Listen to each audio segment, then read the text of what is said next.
SSC এবং সমমানের এবছর কক্সবাজারের 53টি কেন্দ্রে 29,079 জন পরীক্ষার্থী পরীক্ষা দিচ্ছেন।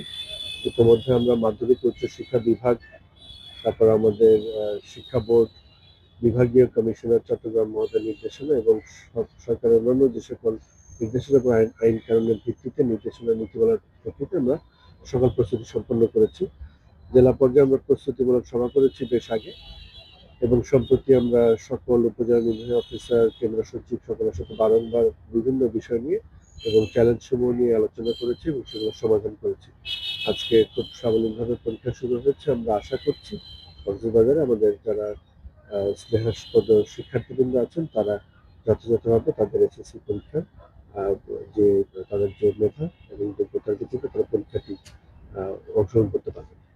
এখানে উন্নয়ন হলে জি, এগুলো আমাদের পাবলিক পরীক্ষা আইন আছে, সে আইনের আওতায় যে সেরকম যদি কোনো অপরাধ ঘটে তাহলে আমাদের সেখানে কেন্দ্র সচিবগণ আছেন, আইন শৃঙ্খলা রক্ষার্থে আমাদের নির্বাহী ম্যাজিস্ট্রেট বৃন্দ কাজ করছেন, এছাড়া আমাদের আইন শৃঙ্খলা রক্ষাকারী বাহিনী আছে, সকলের সমন্বিত প্রচেষ্টা সেগুলো আমরা ব্যবস্থা নেব।